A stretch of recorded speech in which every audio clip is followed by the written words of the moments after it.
Olá, estamos começando mais um Presta Atenção, um podcast para falar sobre autoconhecimento com a honestidade e a clareza que a vida real merece.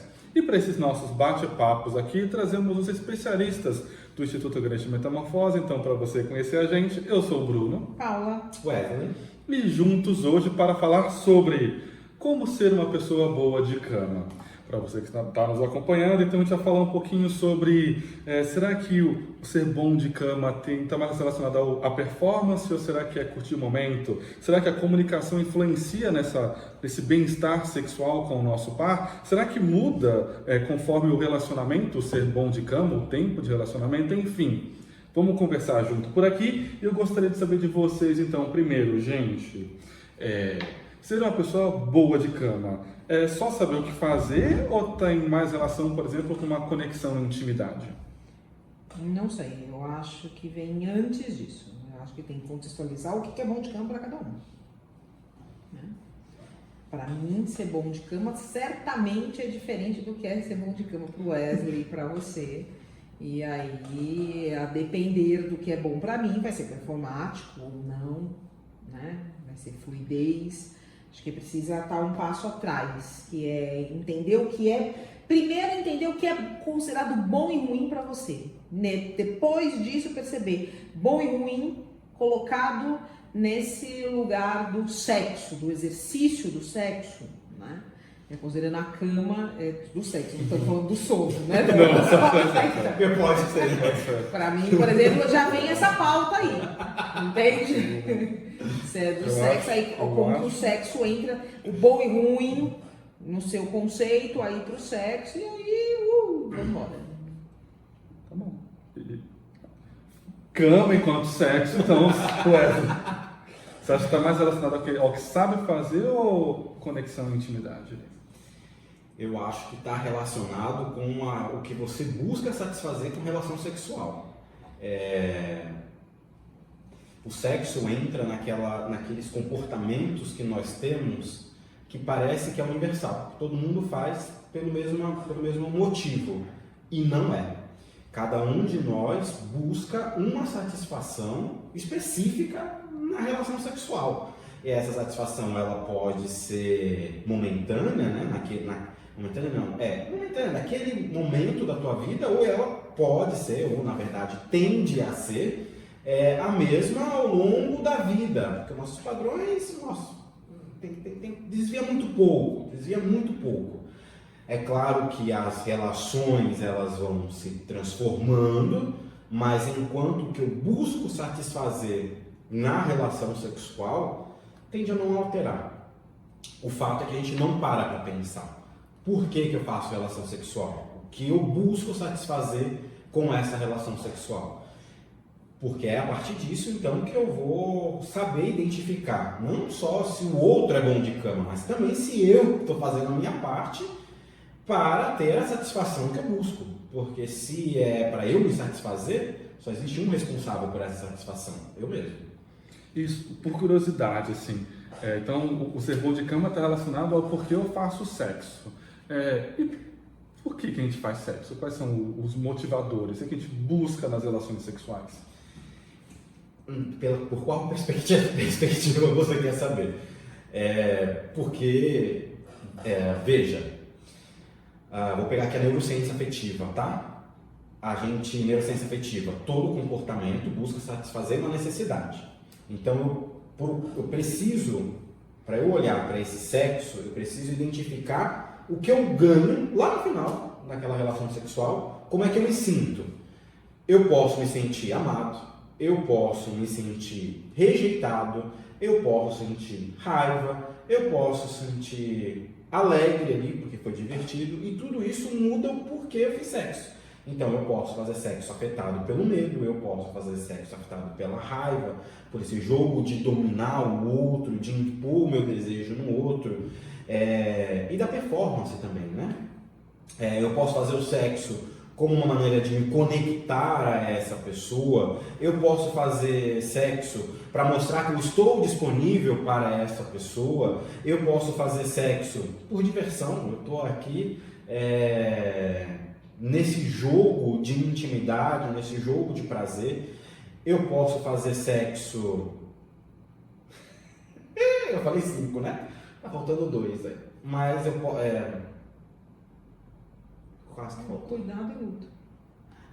Eu posso fazer sexo porque eu quero a... Não, mas eu falei da conexão, da aproximação. Mas enfim, é isso. Tem alguns motivos, então, para a gente ir para a relação sexual entendendo o que nos satisfaria. Eu estou entendendo que para poder definir ali o que é uma pessoa boa de sexo, antes de mais nada, saber o que eu quero com essa relação sexual. E dentro disso, muito do que já apareceu em sala comigo, pelo menos, é a preocupação da pessoa em o par dessa pessoa estar se satisfazendo, estar satisfeita na relação sexual também.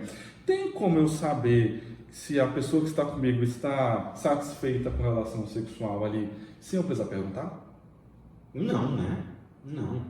E é uma mentira isso. Acho que a gente precisa transcender esse aspecto que eu faço sexo para dar prazer pro outro. Nossa, gente, isso é uma daquelas mentiras sociais que foram criadas, sabe lá Deus por quem. Mas não, tudo que a gente... Não é só o sexo, é tudo que a gente faz, é por nós, não tem a ver com o outro, esbarra com o outro, depende do outro, mas não é pelo outro, não é. Nosso cérebro não evoluiu para esse nível de altruísmo, não evoluiu. Polêmico, mas é isso mesmo. Então, mas eu falo sexo sim para dar prazer pro outro, claro, porque você gosta de se sentir, aí o sexo pela dominância. Eu gosto de me sentir dominante do prazer do outro. E aí, tá vendo como eu sou maravilhoso dando prazer pro meu par? Então esse é o primeiro estímulo. O segundo eu tenho que conversar. Eu preciso saber como é que eu sei que essa pessoa está tendo satisfação ou não. Eu preciso perguntar para essa pessoa, né? É claro que depende do vínculo também dessa relação, mas não tem como a gente saber do que o outro está sendo satisfeito se eu não pergunto. E o foi bom para você? A melhor forma de perguntar para saber se aquela relação foi bacana ali para outra parte? Não, não. Então, vou perguntar o quê? Eita, já vou ter que cortar Então, o não, negócio. né? Porque se existia um interesse de saber como estava acontecendo, suponho eu que se você de fato estava interessado ou interessada em saber o que estava acontecendo no momento que estava acontecendo, você deveria ter perguntado neste momento e não no pós. Porque o pós já significa que se estava bom, ok, que legal, mas se não estava bom, foda-se. Né? Ou seja, você está perguntando de maneira retórica. Né? Você está perguntando muito mais, na minha ótica, num lugar provocativo do tipo, para mim foi, e para você? Se não foi, lide com isso. Né? Então, acho que é uma pergunta péssima, né? Mas que as pessoas fazem e que elas acham que elas estão sendo super legais, porque tá dentro desse senso comum de que eu tenho que tal coisa, eu tenho que dar prazer, eu tenho que me preocupar, e que é mentira, né? Mentira. E a gente sabe que é mentira, e a gente se apodera desse senso comum porque é um jeito de minimizar as nossas escrotidões, porque no fundo a gente tá pouco cagando se o outro tá bom ou não tá, no fundo é isso. Mas eu deveria me importar, então deixa eu lançar mão desse senso comum. E qual seria uma pergunta de alguém que realmente está ali interessado e preocupado? Eu acho que não são perguntas, eu acho que são conversas, são percepções e conversas durante o teu ato. Isso vai depender do tipo de relação que você tem estabelecida, do tipo de vínculo que você tem estabelecido, né? E do tipo de maneira que você lida com você, né? Eu acho que tem N maneiras de você questionar ou de você descobrir que se tá bom ou se não tá bom, né? Passa pela fala, mas passa por prestar atenção, passa por perceber qual é as respostas dessa pessoa, né? Você pergunta a uma pessoa, você pode perguntar, às vezes você vai uma pessoa, tá bom, a pessoa responde tá, e a cara dela tá terrível, ou seja, ela não é mentira, não tá bom. Entende? Ela só não tem condição de te falar que tá um lixo o que você tá fazendo. Mas se você quiser descobrir, você vai saber. Então eu entendo quando o Wesley responde, não tem jeito de ter certeza sem perguntar, mas eu acho que de fato a gente nunca vai ter certeza. E aí a gente tem que se questionar por que eu preciso dessa certeza. Né? Ou se eu estou só investindo tempo nisso, sabendo que eu não preciso de certeza nenhuma, mas isso é bonito dizer isso. Porque a gente nunca vai saber. Tudo que a pessoa está mostrando ali, seja a cara, a resposta, é um recorte que ela decidiu mostrar, que ela se sentiu segura para mostrar, e sobretudo que ela conhece dela para responder. Às vezes ela não responde, ou ela responde diverso do que ela sente, porque é aquilo que ela percebe. Às vezes ela não sabe não, entende? Assim como você. A única real resposta que você tem, e mesmo assim bastante condicionada às suas questões, os seus limites, as suas dores, é sobre você, entende? E ainda assim é difícil, porque se a gente bater um questionário aqui agora, por que é que você faz sexo, por que é que você faz, por que eu faço, a gente vai ter dificuldade de responder, ou porque não sabe mesmo, ou porque sabe, mas não é legal dizer, ou porque não queria que fosse aquilo, a gente vai ter dificuldade. Então, assim, a real é que a gente não tem essa governabilidade. Sobre o outro, menos ainda. Então, se pergunta, por que é tão importante? Porque, assim, se a pessoa está com você, se ela não levantou e foi embora, se ela continua te vendo, provavelmente insuportável não está sendo. Então, por que você precisa dessa certeza de, nossa, que maravilhoso? E se ela transa para ser ruim? Já parou pra pensar nisso? Cada um faz sexo porque quer fazer. Se eu quero fazer sexo porque eu quero que seja ruim. Eu gosto quando é ruim. Já procuro você que são merda e vai ser ruim. É o que eu gosto. Eu vou te falar isso? Não vou. Jamais vou falar. Eu transo você que você é péssimo. E eu gosto de gente péssima na cama, porque eu me sinto maravilhosa. Para, relaxa. A pessoa tá indo de novo, então tá tudo bem. Ela não levantou e te largou lá. Não falou que tinha uma panela de pressão no fogo. Então ela tá gostando, tá legal. Tá legal.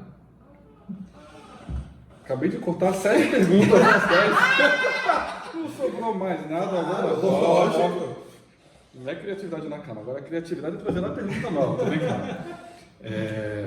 Mas faz sentido isso, Wesley? Quer dizer, o foi bom pra você é uma pergunta legal de fazer ali no contexto? E caso não, qual seria uma boa pergunta então? Tem contexto, não tem pergunta, né? Porque é claro, mais uma vez, quando a gente fala da atividade sexual, cada pessoa tem a sua forma de fazer e tudo mais. Tem a sua satisfação que está buscando ali, mas não é a pergunta que se faça, né? Foi bom para você? Eu tenho uma dificuldade com essa coisa de ser bom. Porque para mim, sexo, eu acho que eu já falei isso para vocês, né? E eu tô falando uma perspectiva minha. Para mim, sexo sempre é bom. Se foi ruim, foi uma tentativa de, nem chegou a ser, a rolar. Teve ali uma falha no processo. Mas existe essa questão social, né? Do ser bom na cama tem uma relação muito grande com a performance. E essa performance tende a ser tabelada, então eu ouço muito de paciente, nossa, quando eu fico ali meia bomba eu não sei o que fazer, né? Como se o sexo fosse dependente do pênis para acontecer, pensando no homem. E a mulher vai para esse lugar também do será que eu coloco na mesa o que eu quero que de fato aconteça? Quando a Paula trouxe esse aspecto de que fala ali na hora, é uma coisa que eu ouço muito da paciente. Fala, mas se eu falar e se quebrar o clima? E se eu falar e ele não gostar, ou a minha parte não gostar? Mas, gente, se não tá legal, por que continuar com aquilo?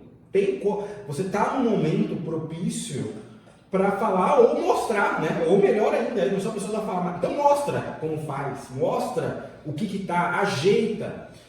Quando a gente vai para o sexo, a gente precisa ter sempre ter em mente, não só no sexo, mas para a vida, de que o único responsável pela minha satisfação sou eu. esse vínculo que eu crio com o outro, não dar ao outro a responsabilidade de me dar prazer. Não me dá. E eu preciso, se o prazer é meu, eu preciso dialogar com essa pessoa sem uma pergunta estabelecida, sem a pergunta que se deve fazer. Não é. Depende do momento, do contexto, do que se deve ser ajustado. E, acima de tudo, assumir esse protagonismo, assumir essa responsabilidade na hora do ato. Eu entendo o que você está falando, mas eu também vou ter que botar um recorte aqui, porque quando a gente fala da sexualidade num recorte do feminino, ela se estabelece de uma forma um pouco diferente, né? Porque tem esse lugar de saber o que gosta ou o que não gosta, ou como funciona, muito evidente nos homens.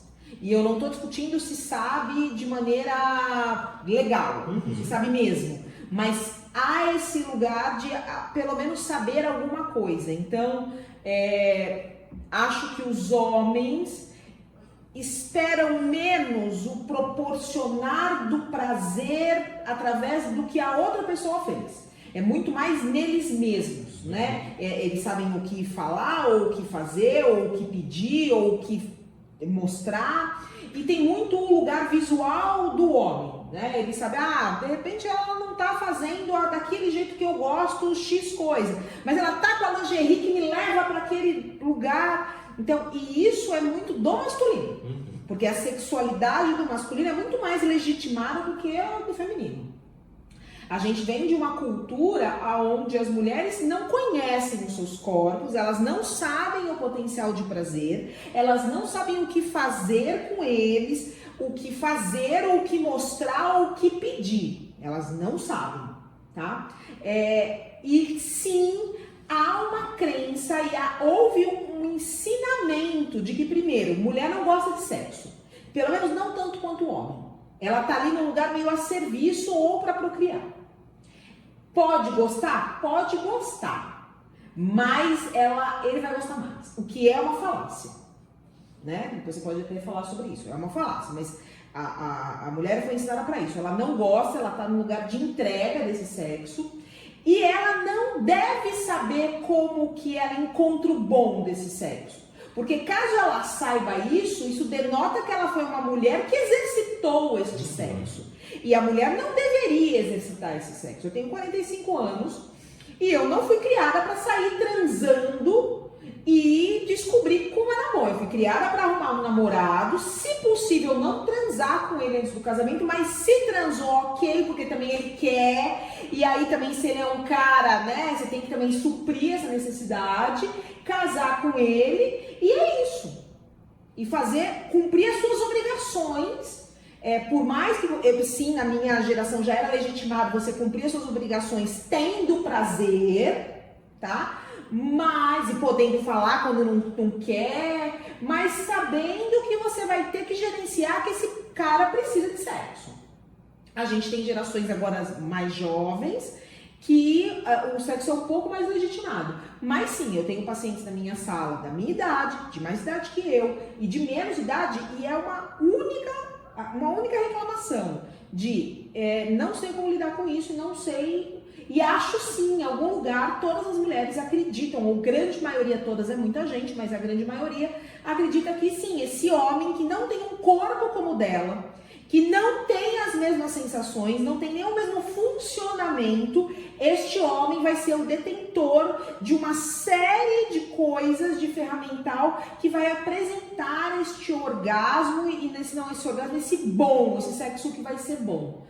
Então eu entendo isso que eu estou dizendo e acho que ninguém tem que atrelar o seu próprio prazer ou o seu bem-estar e a sua satisfação ao outro, mas a gente tem aí um gênero que foi ensinado que sim, quem detém o poder do prazer e do bom de satisfação é o outro gênero. Sim. Não, isso é fato, com certeza. E por isso que a gente aí entramos em um outro espaço da conversa, né? Entramos não estamos falando de sexo apenas. E não é, né? Esse episódio não é de sexo apenas. Não? Então, vai ter execução no final? Bora? Credo. Não, mas isso é importante, na verdade, porque fisiologicamente, Wesley, o corpo masculino e feminino respondem de formas diferentes para a sensação do bom? Por que eu estou perguntando isso? Para saber se tem um que gerenciar aqui, sabe? E não tomar só uma coisa como parâmetro. Por exemplo, qual o tempo necessário, o que deve ser feito, como deve ser feito. Tem diferença biologicamente entre os dois corpos, por exemplo? Biologicamente, sim. Quando a gente vai olhar estruturas, tipo de tecido, não. O corpo masculino, o órgão sexual masculino, ele tem corpo cavernoso, corpo esponjoso, glândula e tudo mais. O feminino também. O que acontece de diferença é o caminho, a resposta sexual humana. A resposta sexual do homem, ela é de uma maneira, e a resposta sexual feminina da mulher é outra. E quando a gente olha no aspecto de tempo é extremamente relativo. Porque uma vez o cérebro disparado o comando para que aconteça a excitação ela vai acontecer. A grande questão é o que excita. O que excita esse masculino e o que excita esse feminino. E quando a gente olha no ciclo da resposta, olhando principalmente na excitação, e o quanto que o genital, o quanto que o genital está preparado para aquela relação sexual, o homem a gente pode colocar aí questão de 1 a 3 minutos para que esse corpo esteja totalmente excitado, com sinais de excitações totalmente completos. O feminino ele já vai durar em torno de 12 a 15 minutos para que toda aquela engrenagem, todo o órgão genital fique com todas as respostas sexuais. Significa que a relação não possa acontecer ou que não haja prazer nesses períodos? Não. Prazer, a gente está falando, prazer é um aspecto extremamente subjetivo e dentro da percepção. Então, eu construo aquilo enquanto percepção de prazer. Mas, quando eu olho para o órgão, está olhando para o órgão, para a mecânica, está totalmente excitada, masculino eu tenho esse tempo e para o feminino eu tenho esse tempo. Muito bem. Por que eu estou colocando isso? Porque eu vou pegar aqui um casal hétero, tudo bem? E uma coisa, enfim, pelo senso comum assim, é que a mulher demora mais, ou foi muito rápido, o homem chegou e a mulher não chegou ainda. E eu queria saber se tinha alguma coisa do fisiológico que justificava isso, não como que trata isso da mulher demora muito como algo negativo e que está equivocado. O que não é disso que se trata, né? Ou seja, entender isso e, por outro lado, entender também, tem uma coisa que a gente brinca aqui internamente, que é o homem busca o sexo para relaxar e a mulher tem que estar relaxada para querer o sexo. Vocês podem explicar isso também? Quando a gente olha para a resposta sexual humana, a excitação masculina, quem governa é o sistema nervoso simpático, para fuga, tensionamento, o homem fica tenso e excitado. O feminino é o sistema nervoso parasimpático, de relaxamento, para acontecer os sinais de excitação, para acontecer a excitação.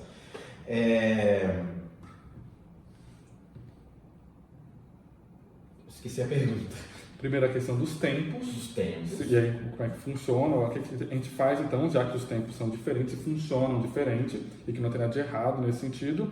E por que o homem busca o sexo para relaxar e a mulher tem que estar relaxada para querer o sexo? A mulher busca a mulher precisa estar relaxada para o sexo por causa disso, é o caminho da resposta sexual, e o homem também, porque ele vai experimentar esse tensionamento desde lá da fase do desejo, né? Então ele já entra nesse estado, e tem uma questão cultural aqui, não é fisiológica, é cultural que o homem tem que fazer sexo para que ele se sinta relaxado. Quanto aos tempos, e principalmente essa dinâmica do casal que fala que a mulher demora mais, veja, não é que a mulher demora mais. Existe, no momento do sexo, uma pressão do masculino aqui que foi imposta e que é imposta pela sociedade, pela nossa cultura, de que uma vez que teve ereção, eu tenho que já acontecer a penetração.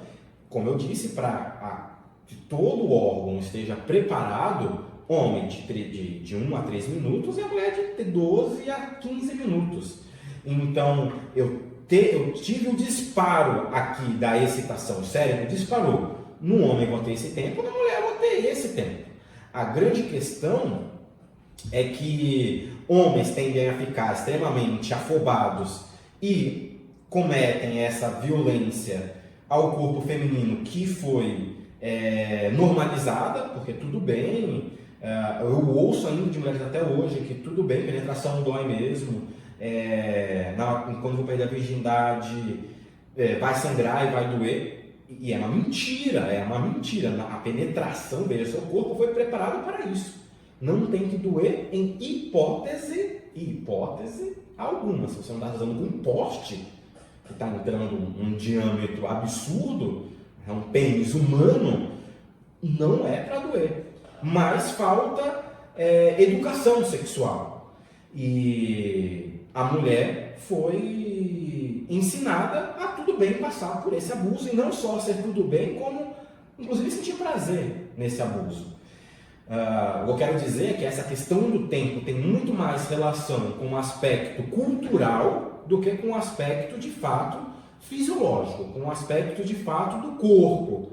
Porque se o casal entra nessa relação sexual de uma maneira espontânea e com ambos desejando, esse corpo feminino vai entregar os sinais de excitação no momento adequado, e o homem também. A grande questão é que isso acontece porque os desejos, porque o comportamento sexual é dado ao masculino e não ao feminino, por uma questão meramente cultural.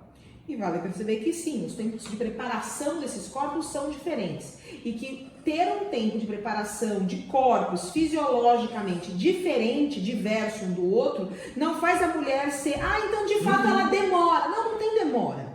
Não tem demora. Tem a preparação fisiológica do homem acontecer de 1 a 3 minutos e a preparação fisiológica do corpo feminino acontecer de 12 a 15 minutos.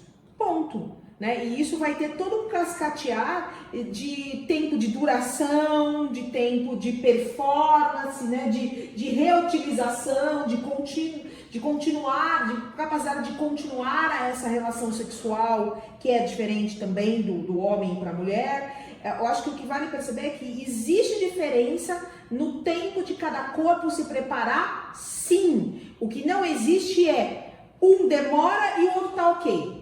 Não tem um demora e o outro tá ok. Cada um tem o seu tempo. Mas então eu levo de 1 minuto a 3 e ela leva de 12 a 15. Então ela demora. Não, você é rápido, você está mais rápido. Eu posso olhar por esse lado. Ou ninguém demora e todo mundo se espera. Porque o sexo é um lugar e deve ser, acho que talvez responda lá o início do seu questionamento, se o que importa é deixar fluir ou performar. O sexo deve ser um lugar de encontro, né? Em que vocês se encontram para executar juntos alguma satisfação, que o desejo de um e de outro esbarra e tem intersecção. Então, já que é algo junto, quando você faz algo junto com alguém, não tem atrasado ou adiantado, tem junto. Né? E é engraçado que quando a gente fala do ser bom de cama, ou ainda na brincadeira aqui do olhar para a performance ou do desempenho, não sei para vocês, mas geralmente quando a gente está falando de desempenho, performance, ser bom de cama, vem na cabeça já o momento de coito, de penetração. Qual a importância das outras etapas? Quer dizer, eu acho que o sexo não depende só do momento do coito, mas sim de tudo que envolve antes, não só enquanto preliminar, inclusive, mas como essas duas pessoas foram se tratando durante o dia, ou como elas se trataram antes de eles se encontrarem para a relação sexual.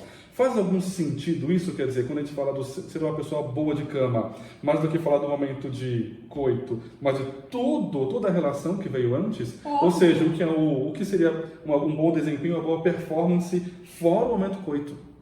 óbvio, o momento do sexo, ele é um resultado, independente do tipo de relação que você tem com aquela pessoa, ele é um resultado do que veio antes. Então, ser bom de cama tem a ver com ser bom ou considerar bom quem tá fazendo um todo com você. Ah, não, mas eu tô falando que eu me relaciono com uma pessoa que eu encontrei agora aqui no supermercado e foi transar. Ok. O bom começa ali já. Então a gente se viu entre as gôndolas e foi. Um jogo de sedução, e isso que me pegou. O bom começa ali e termina quando vocês falam tchau. E você fica na tua casa e deixa ele na casa dele e vice-versa. Ou quando vocês, cada um levanta e pega teu carro e vai embora. Entende? E eu acho que isso tem a ver, inclusive, com as relações virtualizadas, porque esse sexo, a gente precisa também entender que de repente o sexo não acontece com os dois juntos fazendo as mesmas coisas, estando ali juntos no mesmo lugar. Esse sexo pode ser à distância. Então esse bom de cama é o antes, durante e depois, seja presencial ou não. Entende? Tudo influencia. Mas a gente não olha culturalmente o bom de cama assim. O bom de cama, a gente subentende que é o momento da execução do sexo e mais, o momento da penetração. Todo o resto parece que é facultativo. E não é facultativo. Não é facultativo. Todo o resto, as convivências, todo o resto, preliminares, ou que seja importante para aquela dupla, ou para aquele trio, ou para aquela galera que está inserido nesse sexo, não é facultativo. Não é facultativo. Parece que tudo é facultativo e a única coisa que não é facultativo é a penetração. Não. Ou nada é facultativo, ou tudo é, inclusive ela. Porque ela também não precisa ser o resultado final. Nesse sentido... Baixamos aqui a energia do tempo. Nesse sentido... Pro casal que teve uma discussão ali no início do dia, não falou sobre aquilo, tá aquele sapo engasgado aqui. Tem como o sexo ser bom depois? Não, provavelmente não.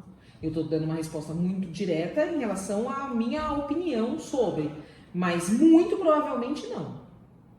Ou você vai dirimir isso, ou provavelmente não. O que acontece demais são casais que discutem e fazem as pazes transando. E isso também é um problema, porque você vai atrelando a resolução de algo negativo a algo que deveria ser positivo. E tem um ponto de questionamento aí. Será que o que é visto como negativo vai começar a ficar positivo? Ou será que você vai transformar o que era positivo no negativo? Né? O meu olhar é que é muito mais fácil você conseguir negativar algo que era positivo e muito mais difícil você positivar algo que é negativo. Né? Briga e trepada não tá no mesmo lugar. Não tá, não deveria estar, são satisfações diferentes. Mas há quem faça as duas pelo mesmo motivo. Tem um afeto que dá para trabalhar nos dois, mas aí é exclusiva, a busca é por isso. Né? Por esse afeto. Exatamente. E aí poderia ser qualquer outra coisa, gostaria de ser sexo, inclusive. Eu estou trazendo esse tema, apesar de a gente ter brincado aqui que deu uma baixada, mas que não é.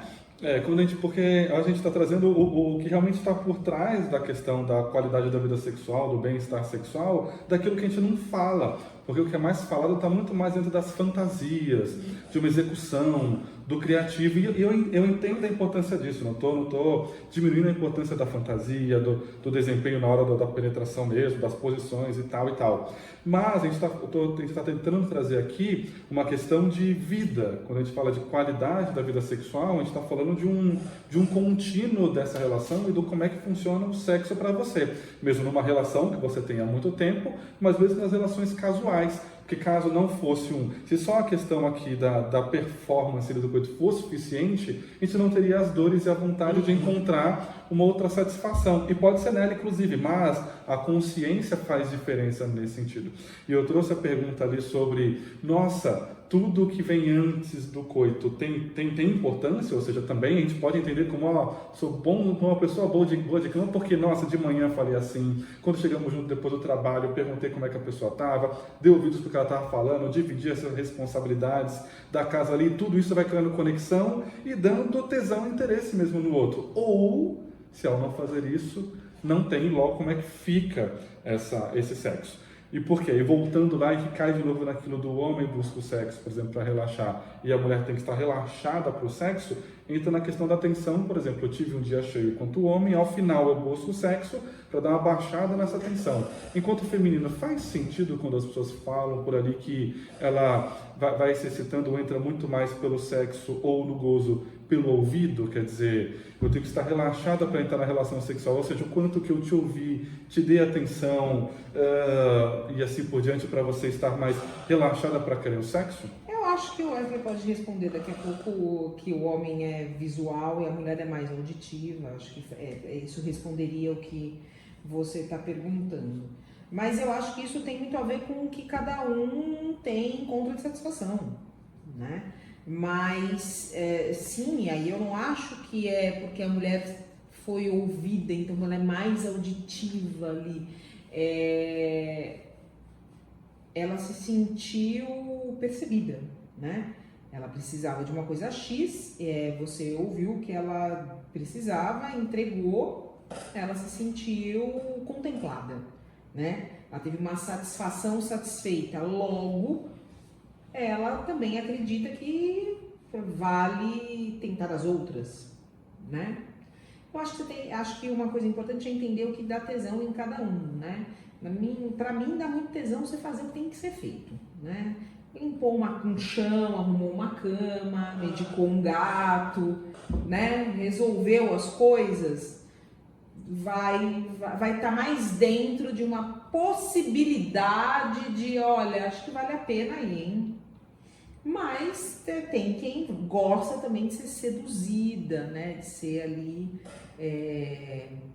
ouvir determinadas coisas que ligam as fantasias, as excitações. Acho que é importante saber o que acorda a sua libido, né? Mas acho que tem diferença, né? O homem é muito visual, sim, né? E acho que as mulheres, elas, de modo geral, elas se sentem bastante contempladas quando são escutadas. Talvez porque tenham ficado num espaço de invisibilidade há muito tempo. Então, quando me notam, eu vou gostar. Mas você pode responder de maneira técnica. Eu sei que não é isso que você veio fazer aqui, mas... Tem esse repertório. Uma das coisas que foi desmistificado foi exatamente esse termo de que o homem é visual e a mulher é auditiva. Veja, enquanto evolução, é óbvio que um homem teve que ter uma visão espacial melhor, porque ele seria para caçar, e a mulher tinha que ter uma audição. Se eu estou aqui, né, cuidando, eu preciso ter uma audição. Mas quer dizer então que a mulher não usa? Veja, hoje na sexualidade, nos estudos recentes de sexualidade, a gente altera que o homem é mais fragmentado e a mulher é mais integralizada, certo? Pega assim, bora falar que O homem, ele é muito mais pela quantidade e a mulher mais pela qualidade do que? Dos estímulos. Então, o homem, se ele tem um estímulo, para o homem é um estímulo que basta. Visual, olfativo, auditivo, um estímulo. A mulher não, dane-se que esse cara é bonito. Mas ele sabe falar um português decente, ele sabe a diferença do mais e o mais, né? Com mais com I, mais com S. Obrigado por isso. Será que ele sabe essa diferença? Ou ele sabe essa diferença, mas como é que ele me trata? Veja, a mulher, ela vai por esse Ele lugar. usa a crase, mas grita comigo. Aí é difícil. Exatamente. É bonito, fala mas com S no lugar certo, mas é grosso. Exatamente.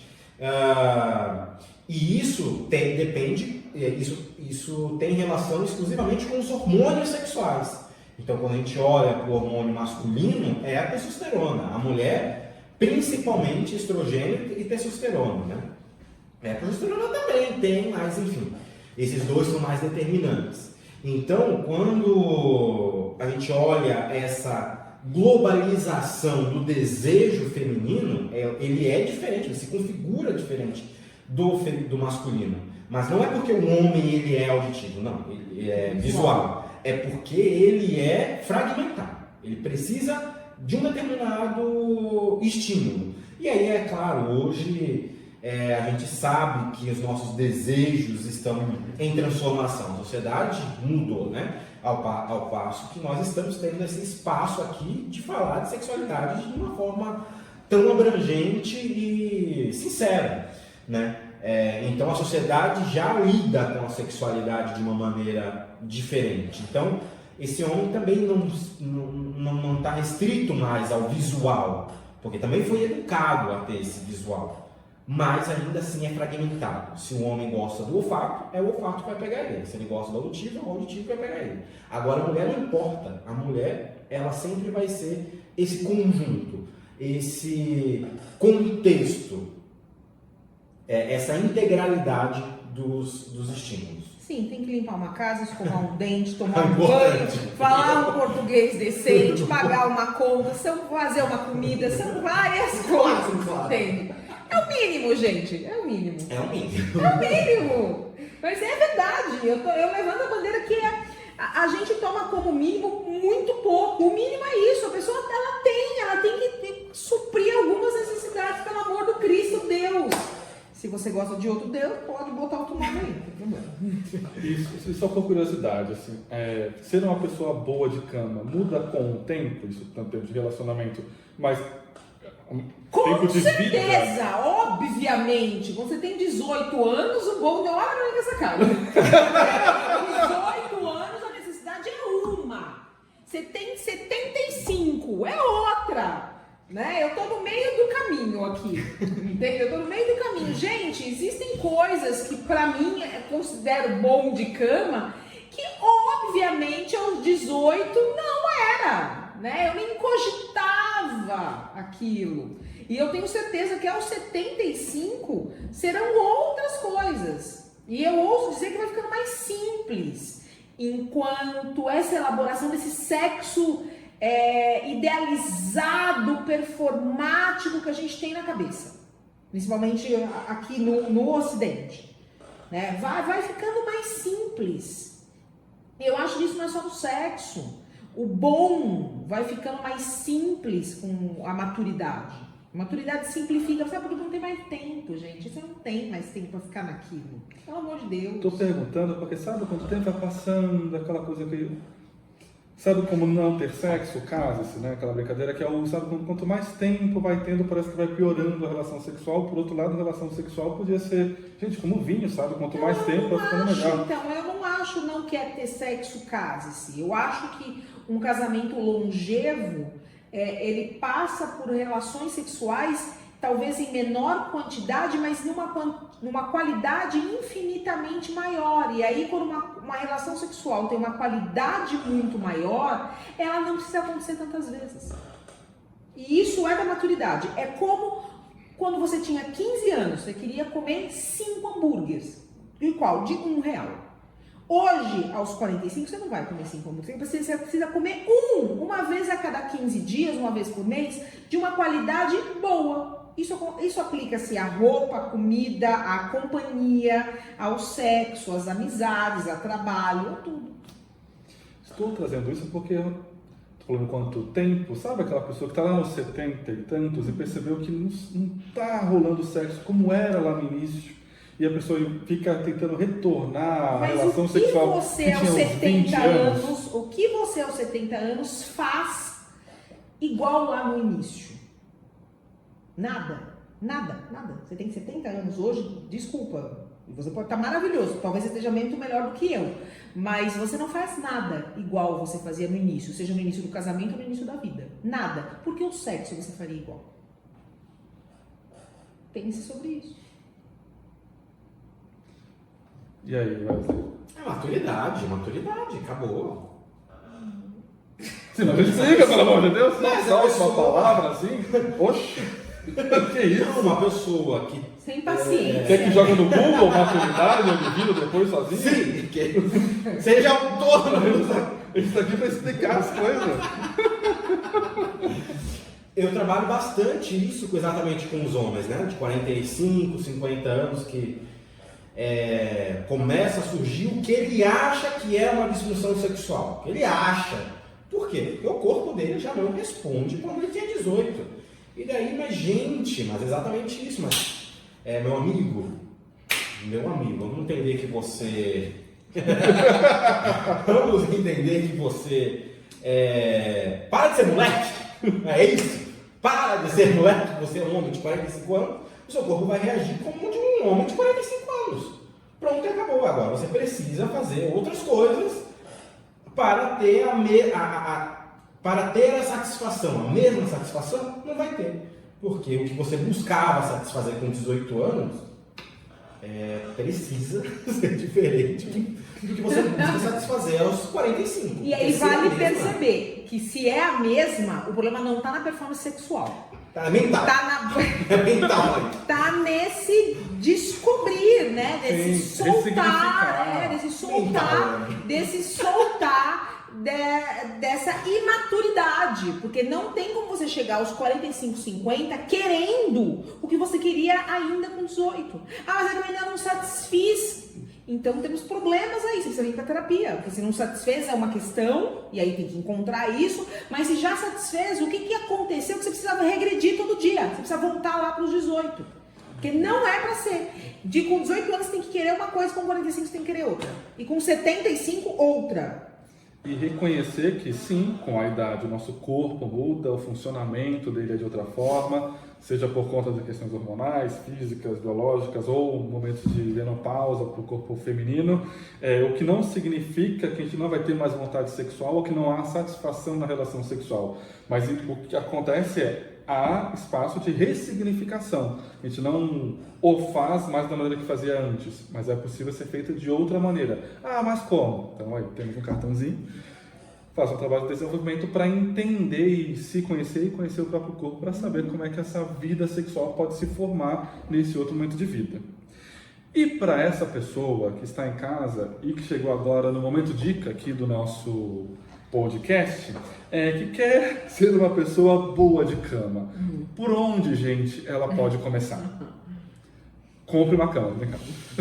Primeiro descobrindo, volto ao que eu disse na primeira resposta. Comece a se questionar o que é bom e ruim para você. Entendido isso, traz o sexo para a brincadeira. Tá, bom e ruim para mim parte deste lugar. Ótimo. E como que eu faço como eu insiro o sexo? Né? E aí percebe o que você considera bom e ruim no sexo. Né? E começa a partir daí. Aí é uma caminhada. Né? Acho que é importante frisar que se conhecer também é uma necessidade, né? Se eu não me conheço, dificilmente eu vou conseguir essas respostas simples do que é bom, do que é ruim, do que é bom e ruim no sexo. E aí, como fazer isso? Tem que começar a fazer trabalhos para se conhecer, né? E lembrando que conhecer a sua necessidade no sexo não passa por você ir para uma suruba, para um swing, né, ou começar a transar loucamente. Não é sobre isso, é sobre conhecer você. Então é um processo terapêutico. É um processo terapêutico em que você vai conhecer também sobre o sexo, mas sobre todas as suas necessidades. Nada contra o que eu brinquei, suruba, swing ou transar loucamente. Você pode fazer isso também. Mas essas práticas não trarão respostas de quem você é e como você gosta, do que você gosta, do que é imprescindível ter numa relação sexual, numa relação para você, do que é inaceitável. Quais são os seus limites, quais são as suas capacidades, quais são os caminhos que estão abertos, quais são outros que estão fechados. Estas práticas não vão trazer essas respostas. Isso você aprende em terapia. E que, via de regra, não tem nenhum viés de sexo. Chato isso aí, hein? Pois é. Vamos lá. Duas respostas. Uma mais imediatista e uma mais a médio e longo prazo. A primeira é entender que sexo é para satisfação. Então, busque fazer sexo que você se sinta satisfeito. Cara, só faz. Vai se divertir. 2, e aí isso e demanda tempo. Entender o porquê você faz sexo. Se você não entende, se você não sabe o que você busca no sexo, vai ser muito difícil você encontrar a satisfação. Então é fundamental. E para isso é necessário estar acompanhado. É preciso terapia, é preciso esse diálogo direto, né? Esse diálogo sincero e sem um julgamento, né? Sem esse espaço em que você consiga exercitar a melhor pergunta, o direcionamento para onde olhar, o que olhar, como olhar, enfim, é necessário. Complementando, para ser uma pessoa boa de cama, entender que ser bom de cama vai além da penetração e do coito. E não é para ser desconstruído, nem papo clichê. É fato. Ou seja, para ser uma pessoa boa de cama é importante você saber como conversa com a pessoa, como se relaciona, como você funciona, o que você quer do sexo, o que a pessoa quer do sexo também, enfim. É todo o contexto que faz parte da convivência de quem está ali contigo. Não só o momento que a gente traz mais tradicional, né, quando a gente pensa sexo, que é o coito, mas sim toda a relação que se forma, porque isso faz parte, sim, faz grande diferença, é só a gente relembrar de alguns bons momentos aí. O sexo não é dissociado, né?